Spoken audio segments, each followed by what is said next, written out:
تلك أمة قد خلت لها ما كسبت ولكم ما كسبتم ولا تسألون عما كانوا يعملون۔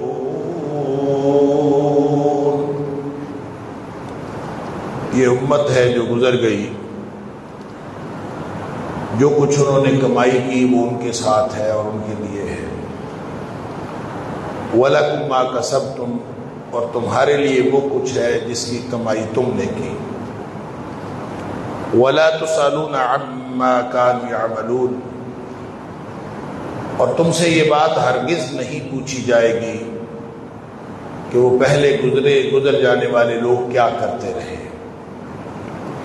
صدق اللہ العظیم۔ اللہ کی توفیق سے گزشتہ جمعے میں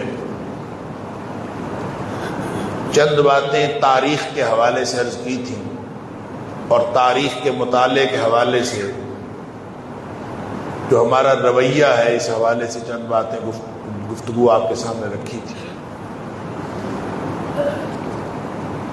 اور بات اس نہج پر آگے بڑھی تھی کہ تاریخ ایمان رکھنے کی چیز نہیں ہے۔ ایمان رکھنے کی چیز اللہ کا قرآن ہے یا نبی پاک صلی اللہ علیہ وسلم کا فرمان۔ اور اگر کوئی بات ایسی ہو جو قرآن اور نبی پاک صلی اللہ علیہ وسلم کے فرمان کے خلاف ہو اور تاریخ اس کو بیان کر رہی ہو، تو اس پر 100 نہیں، 50 نہیں، ہزاروں کتابیں بھی لکھی بھی ہوں، ایک آدھ کتاب کی تو بات ہی نہیں، ہزاروں کتابیں تاریخ کی لکھی بھی ہوں، جو بات قرآن کے خلاف ہے اور نبی پاک صلی اللہ علیہ وسلم کی بات کے خلاف ہے، وہ بات جھوٹ کا پلندہ ہے، اس کی کوئی حیثیت نہیں۔ ہاں جو باتیں قرآن اور نبی پاک صلی اللہ علیہ وسلم کے فرامین کے مطابق ہیں وہ صحیح ہیں، لہذا تاریخ کے مطالعے کا اصول ہمارے پاس آ گیا کہ ایمان رکھیں اللہ کے قرآن پر، ایمان رکھیں نبی پاک صلی اللہ علیہ وسلم کے صحیح فرمان پر، اور اس کے بعد آپ تاریخ کا مطالعہ کرنا چاہیں تو آپ کریں، لیکن تاریخ کی بنیاد پر آپ نہ آپس میں تقسیم ہو، نہ تاریخ کی بنیاد پر کسی چیز کا فیصلہ کریں کہ کون حق پر تھا اور کون باطل پر تھا۔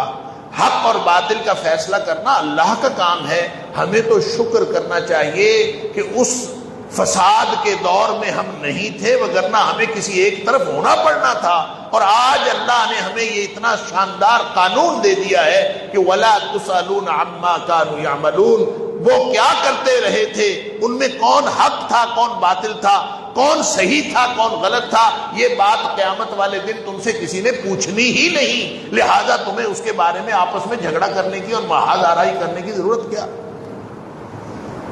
تاریخ کو بنیاد بنا کر، ہاں اگر تاریخ کا مطالعہ کرنا ہو تو اس کے لیے پہلے اپنا ایمان مضبوط بنائیں، اور وہ ایمان ہو اللہ کے قرآن پر اور نبی کریم صلی اللہ علیہ وسلم کے صحیح فرمان۔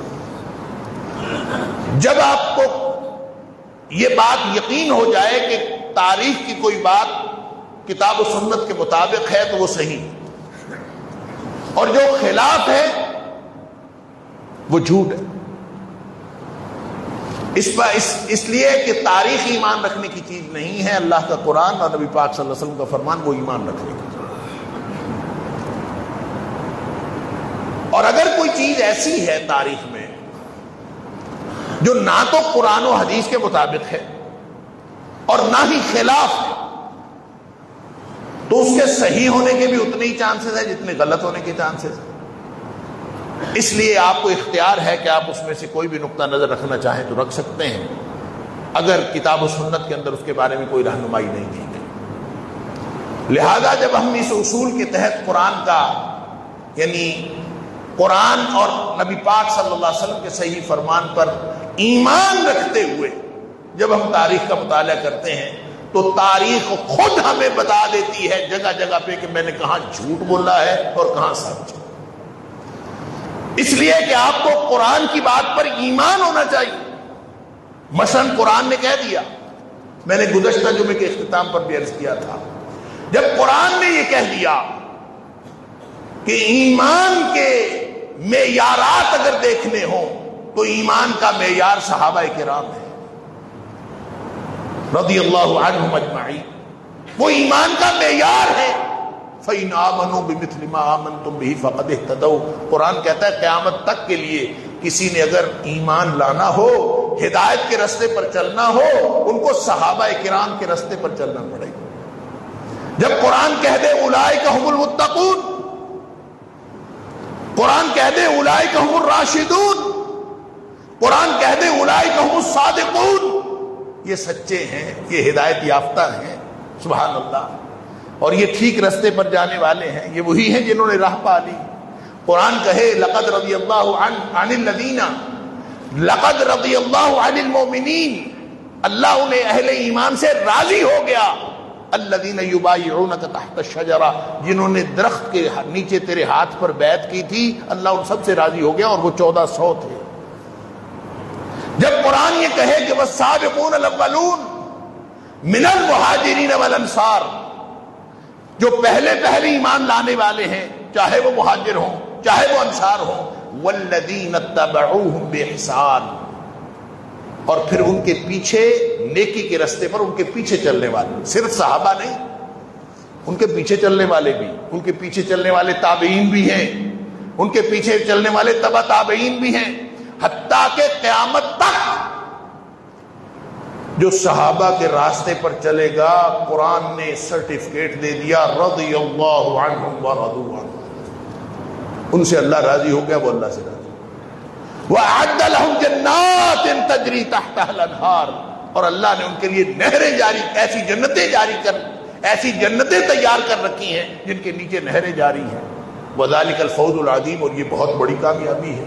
اور یہ ان کے لیے بھی ہے جو قیامت تک صحابہ کرام کے رستے کو ہدایت کا رستہ سمجھے. اس کی تفسیر اس حدیث میں آتی ہے نا، جب نبی پاک صلی اللہ علیہ وسلم نے فرمایا کہ میری امت کے اندر 73 فرقے ہوں گے،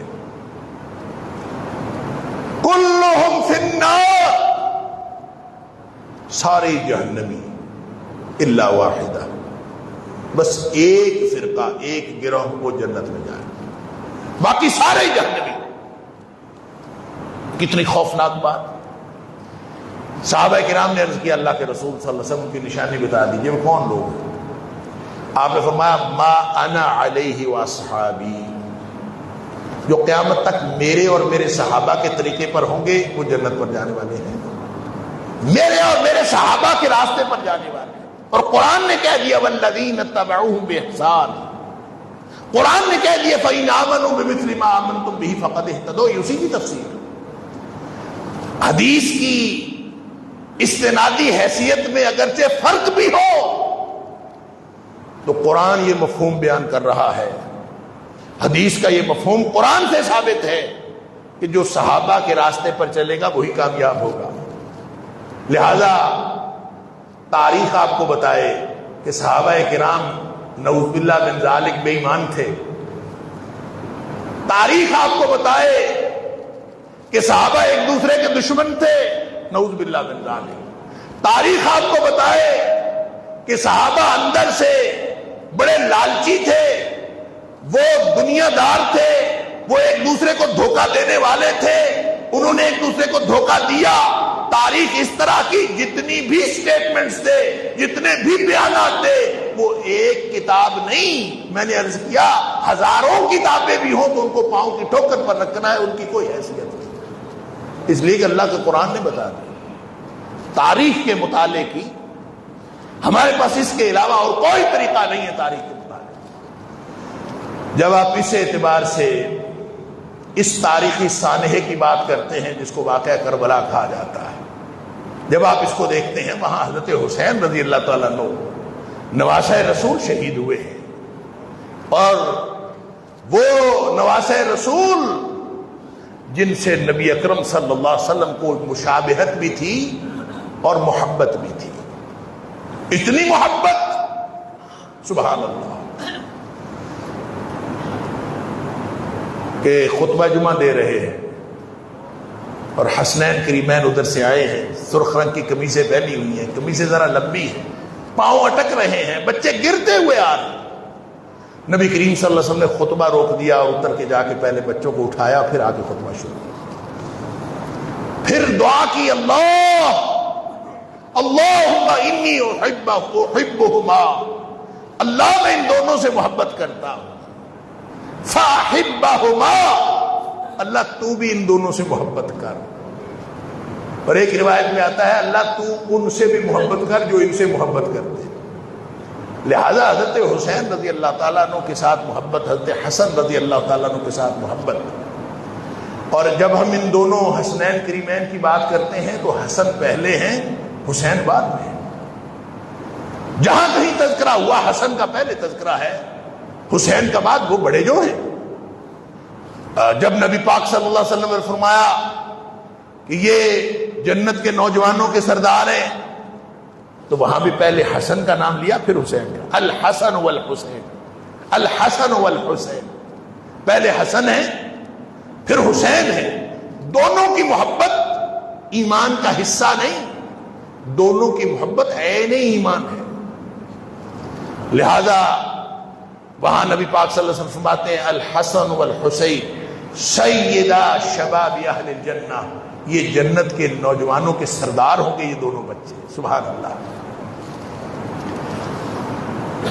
واقعہ ہوا، بہت ہی المناک واقعہ ہے، اور اس پہ افسوس کا اظہار بھی کرنا چاہیے، لیکن کیا اس کو دین بنا لینا چاہیے؟ دین تو مکمل ہو گیا تھا نبی پاک صلی اللہ علیہ وسلم کی حیات طیبہ میں. الیوم اکملت لکم دینکم واتممت علیکم نعمتی ورضیت لکم الاسلام، یہ آیت نبی اکرم صلی اللہ علیہ وسلم پر نازل ہوئی. آج کے دن دین مکمل ہو گیا. تو دین مکمل ہونے کے اور نبی پاک صلی اللہ علیہ وسلم کے اس دنیا سے تشریف لے جانے کے 50 سال بعد، نصف صدی بعد ایک واقعہ ہوا ہے. اس واقعے کی، وہ واقعہ جتنا بھی آپ اس کے اوپر افسوس کریں وہ انتہائی افسوسناک واقعہ ہے، المناک واقعہ ہے. مظلومیت کے عالم میں شہید کیے گئے حضرت حسین رضی اللہ تعالیٰ عنہ. ان کے جو بھی قاتلین ہیں، جنہوں نے بھی قتل کیا ہے، ان سب پر لعنت ہو اللہ کی. اس لیے کہ وصف کے اوپر لعنت کرنا جائز ہے. آپ یہ کہہ سکتے ہیں لعنت اللہ علی الکاذبین، سارے جھوٹوں کے اوپر لعنت ہو، لیکن آپ یہ نہیں کہہ سکتے کہ فلاں شخص جھوٹا ہے اور اس کے اوپر لعنت ہو. اسپیسیفائی نہیں کر سکتے، اس لیے کہ ہو سکتا ہے وہ جھوٹا نہ ہو. لہذا آپ کہیں کہ حضرت عثمان غنی رضی اللہ تعالیٰ عنہ کا جو قاتل تھا، حضرت علی رضی اللہ تعالیٰ عنہ کو جو قاتل تھا، حضرت عمر فاروق رضی اللہ تعالیٰ عنہ کا جو قاتل تھا، جو بھی حضرت حسن رضی اللہ تعالیٰ عنہ کو زہر دیا گیا ان کا جو قاتل تھا، حضرت حسین رضی اللہ تعالیٰ عنہ کا جو قاتل تھا، سارے قاتلین کے اوپر اللہ کی لعنت. وہ کون تھا؟ یہ تاریخ جو بتائے ضروری نہیں وہ درست ہو سکتا ہے درست ہو. میں نے پہلے عرض کیا کہ ہو سکتا ہے وہ درست ہو، لیکن ضروری نہیں، کیونکہ یہ قرآن بتائے گا اور نبی پاک صلی اللہ علیہ وسلم کے صحیح فرامین بتائیں گے. اگر کہیں کسی صحابی کو متون کیا جا رہا ہو، کسی صحابی کا نام اس میں شامل کیا جا رہا ہو، تو پھر ہمیں بیٹھ کے سوچنا پڑے گا کہ ہماری تاریخ ہمیں کیا بتا رہی. اور تاریخ نے صرف حسین رضی اللہ تعالیٰ کی شہادت نہیں بتائی، تاریخ نے ہمیں جنگ جمل بھی بتائی، جس میں ایک طرف حضرت عائشہ صدیقہ رضی اللہ تعالیٰ عنہ ہے، دوسری طرف حضرت علی رضی اللہ تعالیٰ عنہ ہے. تاریخ نے ہمیں جنگ صفین بھی بتائی، جس میں ایک طرف حضرت امیر معاویہ رضی اللہ تعالیٰ عنہ ہے، دوسری طرف حضرت علی رضی اللہ تعالیٰ عنہ ہے. پھر خارجیوں کے ساتھ جو خارجی بھی اپنے آپ کو مسلمان کہتے تھے، تو خارجیوں کے خلاف جو جنگ نہروان لڑی گئی، تاریخ نے وہ بھی بتائی ہے. پھر تاریخ نے یہ بھی بتایا کہ حضرت علی رضی اللہ تعالیٰ عنہ حضرت امیر معاویہ رضی اللہ تعالیٰ عنہ کے خلاف فیصلہ کن جنگ لڑنا چاہتے تھے. آپ کے ساتھیوں میں کوئی ایسے لوگ تھے جنہوں نے لڑنے نہیں دی. حضرت علی رضی اللہ تعالیٰ بیچارے اتنے پریشان ہوتے تھے کہ آپ کو نبی پاک صلی اللہ علیہ وسلم نے یہ پیشگوئی فرمائی تھی کہ علی تجھے ایک شقی القلب آدمی شہید کرے گا، یہ نبی پاک صلی اللہ علیہ وسلم نے بتایا تھا۔ تو حضرت علی رضی اللہ تعالیٰ عنہ کو اتنی مشکلات پڑی، تاریخ بتاتی ہے اس قدر مشکلات میں پھنسے کہ اکثر فرمایا کرتے تھے کہ وہ شقی القلب آدمی کس بات کا انتظار کر رہا ہے کہ وہ آئے اور میں چلا جاؤں اللہ کے پاس، اس لیے کہ اتنی مشکلات تھیں۔ یہ ساری باتیں جب آپ قرآن پر ایمان رکھ کے اور نبی پاک صلی اللہ علیہ وسلم کے صحیح فرامین پر ایمان رکھ کے تاریخ پڑھیں گے تو تاریخ آپ کو بتائے گی کہ وہ کون لوگ تھے جنہوں نے علی رضی اللہ تعالیٰ عنہ کے لیے مشکلات کھڑی کی۔ آپ کو یہ پتا چلے گا کہ وہ کون لوگ تھے جنہوں نے حضرت عمر فاروق رضی اللہ تعالیٰ عنہ کو شہید کیا، پھر آپ کو پتا چلے گا وہ کون لوگ تھے جنہوں نے عثمان غنی رضی اللہ تعالیٰ عنہ کو شہید کیا۔ اس لیے کہ حضرت حسین رضی اللہ تعالیٰ عنہ کی شہادت یہ ابتدا نہیں ہے، یہ تو تسلسل ہے۔ اور اگر آپ نے اس تسلسل کا اور اس کے حقائق کا جائزہ لینا ہو تو کتاب و سنت پر ایمان رکھتے ہوئے تاریخ کا جائزہ لیں، اور حضرت حسین رضی اللہ تعالیٰ عنہ کی شہادت کے پیچھے حضرت حسن رضی اللہ تعالیٰ عنہ ہیں جن کو زہر دیا گیا، ایک دفعہ نہیں 3 مرتبہ زہر دیا گیا۔ تاریخ آپ کو بتائے گی کہ وہ زہر دینے والے کون ہیں۔ پھر آپ اس کے پیچھے جائیں، حضرت علی رضی اللہ تعالیٰ عنہ کی شہادت کا دیکھیں، تاریخ آپ کو بتائے گی کہ ان کے قاتل کون ہیں۔ پھر آپ اس کے پیچھے جائیں، پھر جنگ جمل کے حالات کا بھی جائزہ لیں کہ جنگ جمل آخر لڑی کیوں گئی، پھر جنگ صفین کے حالات کا بھی جائزہ لیں، اور پھر حضرت عثمان غنی رضی اللہ تعالیٰ عنہ کی شہادت کا بھی جائزہ لیں۔ تاریخ آپ کو بتائے گی کہ یہ کیوں ہوا، یہ ایک تسلسل ہے۔ حضرت عثمان غنی رضی اللہ تعالیٰ عنہ کی شہادت سے جو فتنہ شروع ہوا تھا وہ ختم نہیں ہوا جب تک حضرت حسین رضی اللہ تعالیٰ عنہ شہید نہیں کیے گئے، بلکہ اس کے بعد بھی ختم نہیں ہوا۔ اور اس سے پیچھے شہادت فاروقی کو بھی آپ کو اس میں شامل کرنا پڑے گا۔ اب میں جلدی بہت اختصار کے ساتھ چند باتیں آپ کے سامنے رکھتا ہوں جس سے ایک خاکہ سا آپ کے ذہن میں آ جائے۔ حضرت حسین رضی اللہ تعالی، حضرت عمر فاروق رضی اللہ تعالیٰ کو شہید کرنے والے تینوں اجمی تھے۔ اجمی سے مراد ایسے لوگ جو بعد میں آ کے مسلمانوں میں شامل ہوئے یا پھر غیر مسلم رہ کے بطور ذمہ وہاں رہ رہے تھے۔ یہ تینوں اجمی غلام تھے، مسلمان نہیں تھے۔ ابو لولو فیروز مجوسی جس نے خنجر مارا آ کے، اور یہ کوئی وقتی اشتعال نہیں تھا کہ اس نے آ کے کہا کہ یہ میرا مالک جو ہے مجھ سے مزدوری زیادہ لیتا ہے، اور حضرت عمر فاروق رضی اللہ تعالیٰ کہ یہ تو کوئی زیادہ نہیں ہے، 2 درہم روزانہ، اتنے ہنر تمہیں آتے ہیں تو 2 درہم روزانہ یہ کوئی زیادہ بڑا تو نہیں۔ تو اس کو بڑا غصہ آیا اور اس نے آ کے شہید کر دیا۔ یہ کوئی وقتی اشتعال نہیں تھا۔ یہ آپ تاریخ پڑھیں تو تاریخ پھر آپ کو ایمان آپ کا اللہ کے قرآن پر ہونا چاہیے، نبی پاک صلی اللہ علیہ وسلم کے فرمان۔ پھر آپ تاریخ پڑھیں تو تاریخ آپ کو بتاتی ہے کہ عمر فاروق رضی اللہ تعالیٰ اس سال حج کر کے آئے تھے، اور حج پہ جاتے ہوئے اور آتے ہوئے بھی کئی اشارات ملے کہ آپ کو اس سال شہید کر دیا جائے۔ پھر جب آپ کو خنجر کا وار کر دیا گیا، وہ خنجر 2 دھاری تھا، 2 دھاری سے مراد اس کے درمیان میں پکڑنے والی جگہ تھی، ادھر بھی اس کا پھل تھا، ادھر بھی اس کا پھل تھا، درمیان سے، یعنی خنجر جیسے عام طور پہ تو ایک طرف ہوتا ہے نا، تو یہ ایک طرف نہیں تھا، دونوں طرف تھا۔ اب یہ ایک خاص قسم کا خنجر ہوتا ہے کہ آپ نے یوں پکڑا ہوا ہو، ادھر بھی اس کا پھل ہو، ادھر بھی اس کا پھل ہو۔ تو یہ خاص قسم کا خنجر جب دیکھا تو 2 صحابہ کرام نے گواہی دی کہ ہم نے یہ خنجر، 3 لوگ آپس میں گفتگو کر رہے تھے، ان کے درمیان میں یہ خنجر دیکھا۔ ایک نے تو کہا کہ میرے پاس سے گزرنے پر یہ ٹھٹکے اور خنجر گر گیا، تو میں نے دیکھا کہ وہ 2 دھاری عجیب سا خنجر تھا۔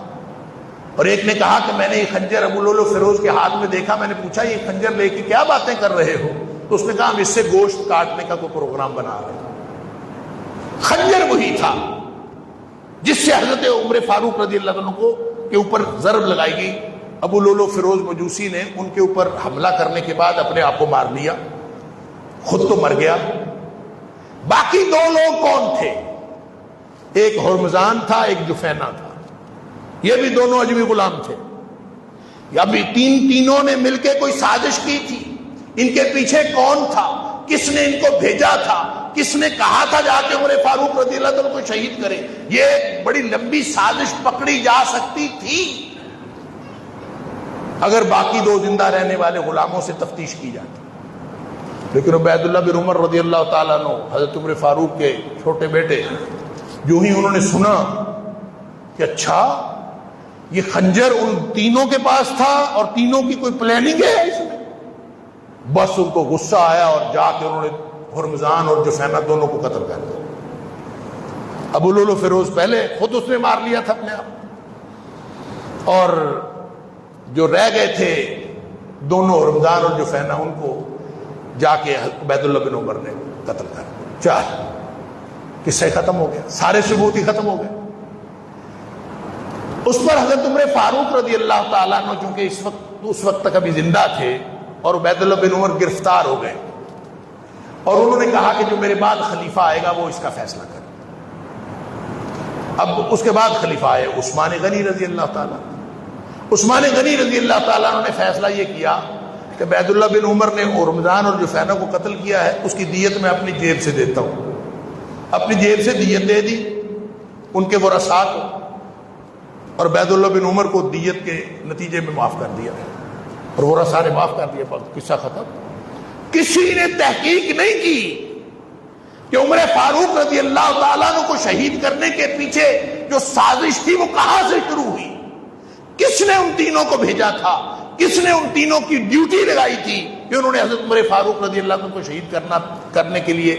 اگر یہ تحقیق کی جاتی تو شاید اسی وقت کوئی اجمی سازش, کوئی بیرونی سازش پکڑی جاتی. دشمنان اسلام بڑے چوکنے ہیں, اسلام کو پھلتا پھولتا دیکھ نہیں سکتے. نبی پاک صلی اللہ علیہ وسلم اس دنیا سے تشریف لے گئے, ابو بکر صدیق رضی اللہ عنہ کا دور بڑا پورا شوب دور تھا, مسائل تھے. لیکن جب عمر فاروق رضی اللہ تعالیٰ عنہ آئے مسائل ختم ہو گئے. آہستہ آہستہ مسلمانوں کو خوشحالی, فتوحات, اور جو اسلامی سلطنت تھی اس کا جو علاقہ تھا وہ 22 لاکھ مربع میل تک پھیل گیا.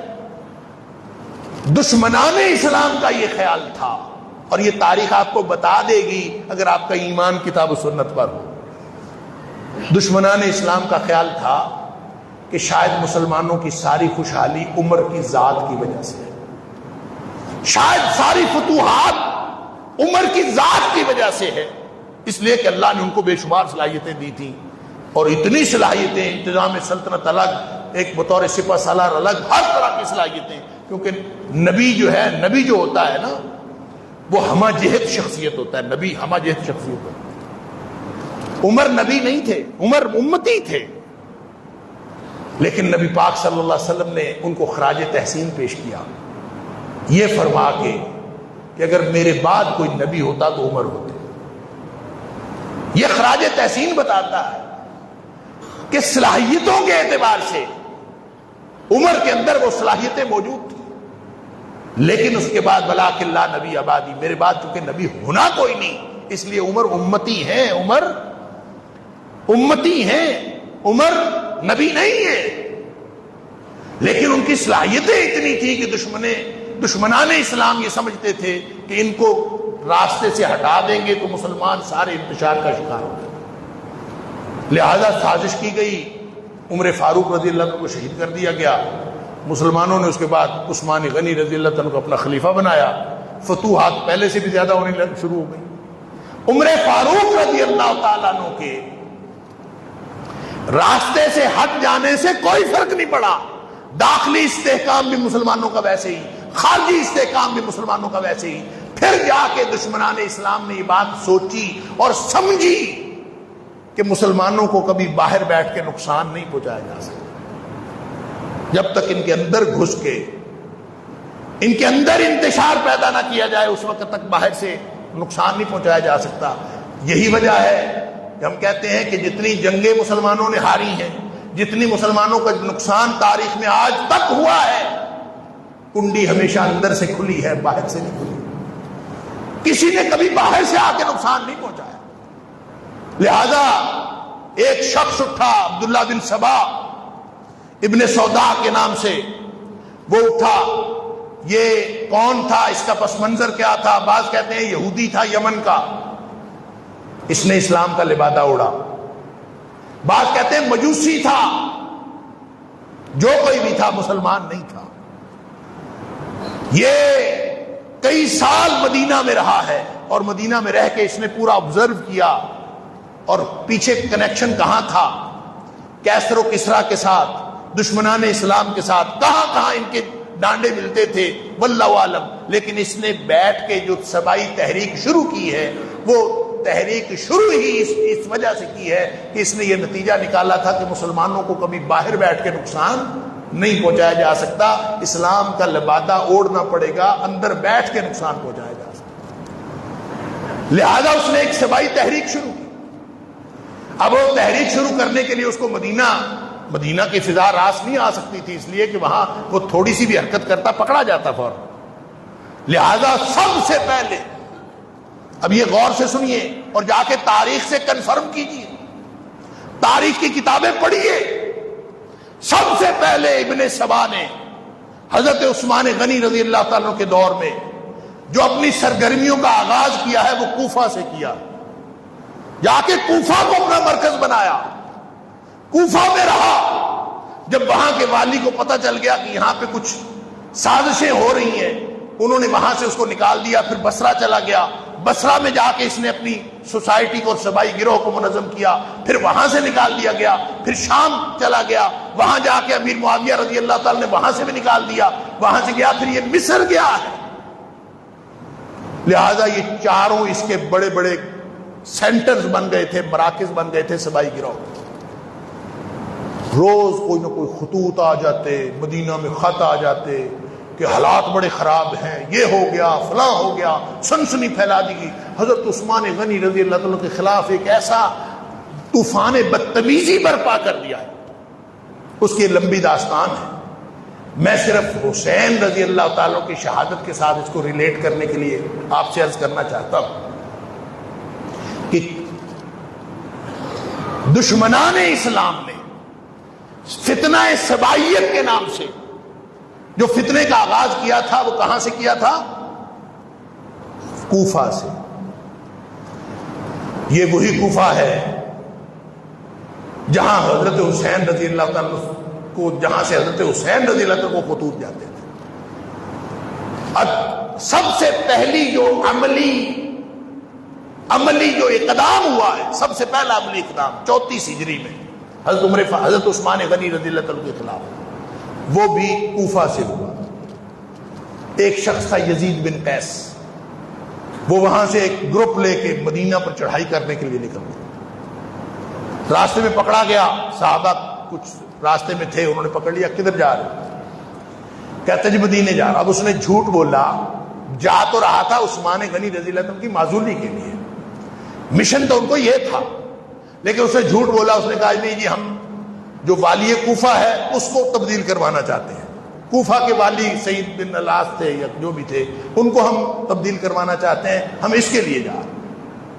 حضرت عثمان غنی رضی اللہ تعالیٰ کو اطلاع پہنچی، آپ نے والی کوفہ تبدیل کر دیا.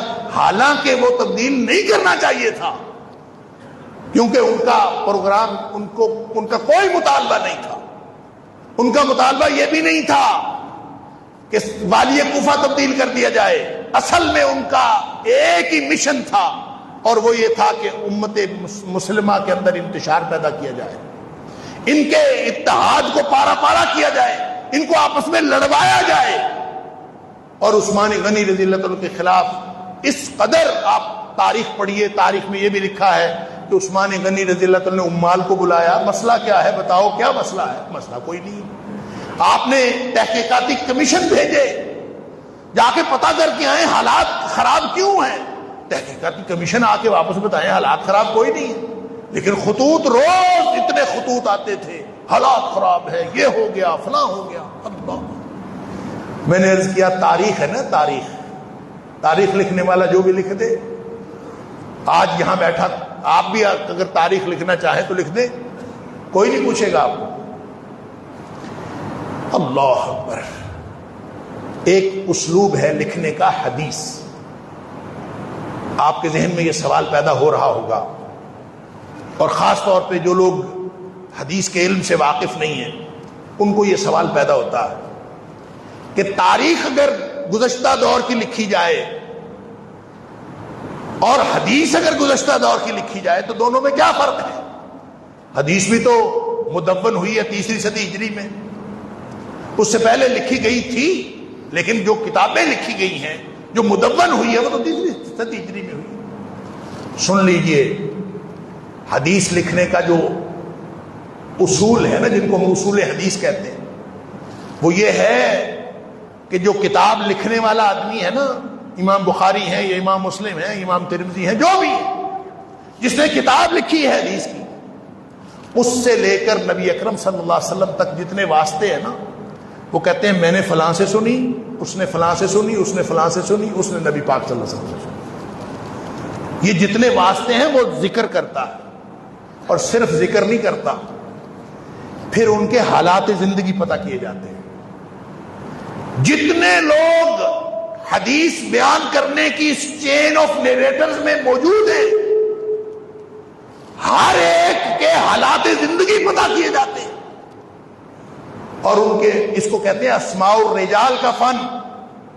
وہ 5 لاکھ لوگ ہیں یا 6 لاکھ لوگ ہیں جو حدیث بیان کرنے میں سب کے حالات زندگی قلم بند ہے۔ اللہ، عالم کفر حیران ہے اس بات پر کہ یہ اتنا بڑا فن ایجاد ہو گیا صرف نبی پاک صلی اللہ علیہ وسلم کے فرامین کو محفوظ کرنے کے لیے۔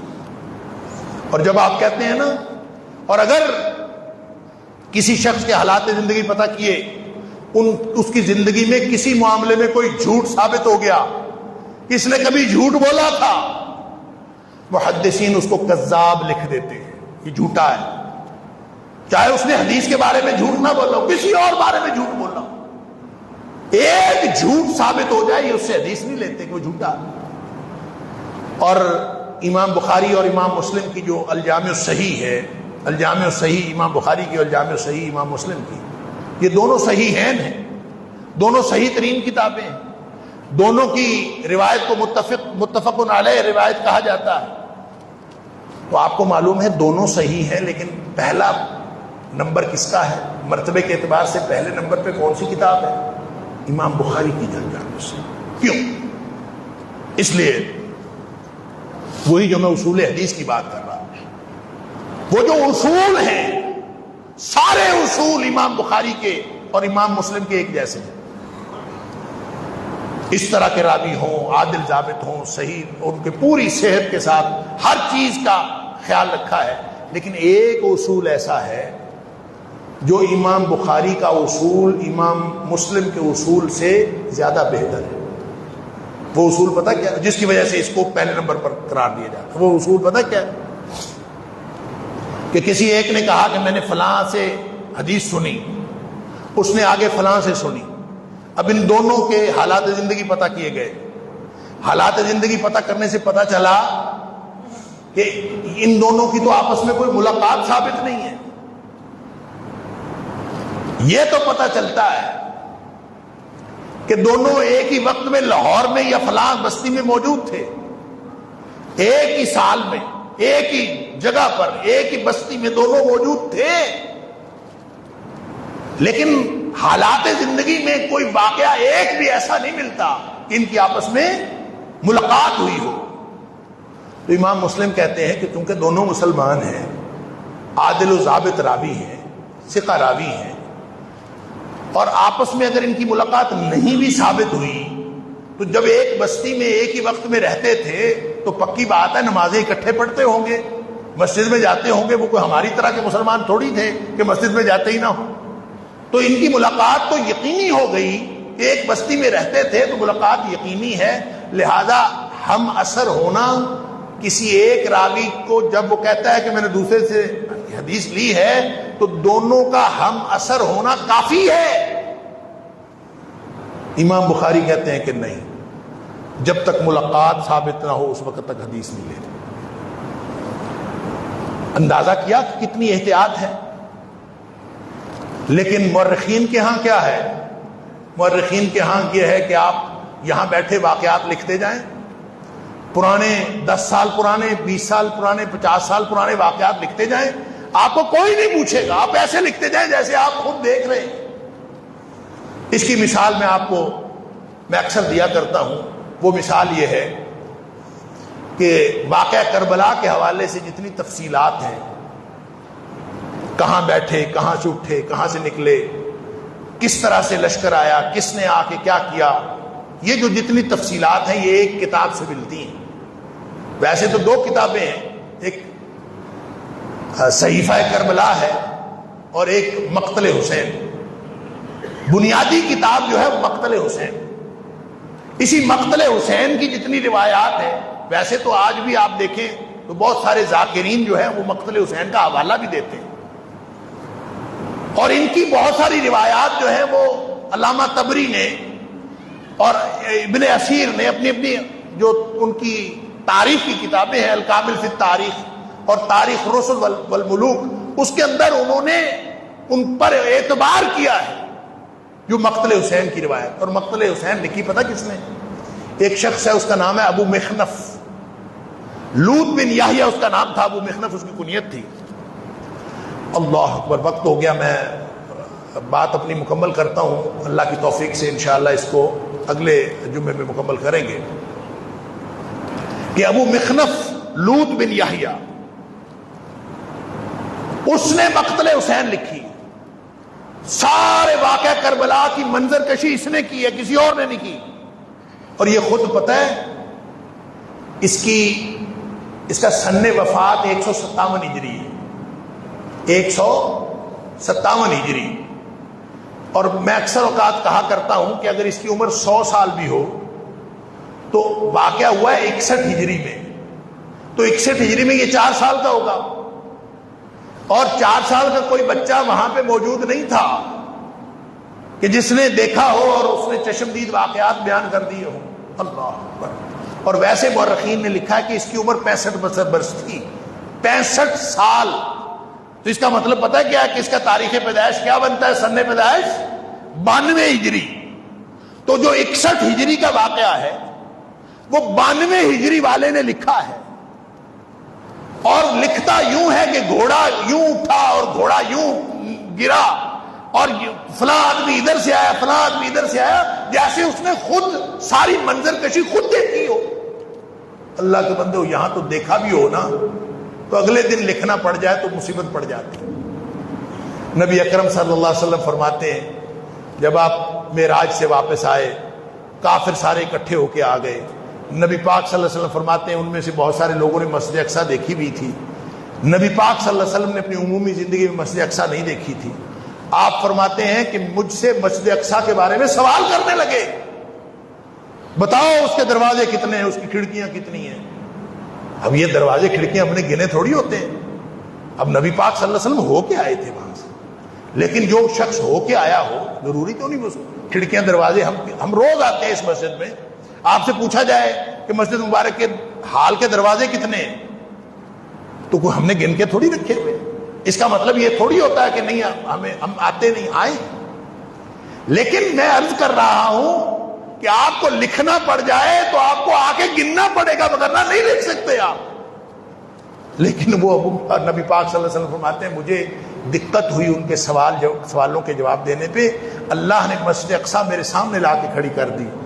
وہ سوال کرتے تھے، میں ادھر سے دیکھ کے جواب دے دیتا تھا. لیکن یہ اندازہ کری ابو مخنف کیا بلا ہے کہ 61 ہجری کا واقعہ 92 ہجری میں پیدا ہونے والا شخص وہ یوں لکھتا ہے کہ جیسے وہ اس وقت موجود تھا اور اس نے سارے واقعات خود دیکھے. انا للہ و انا الیہ راجعون. یہ اصول ہی مختلف ہے.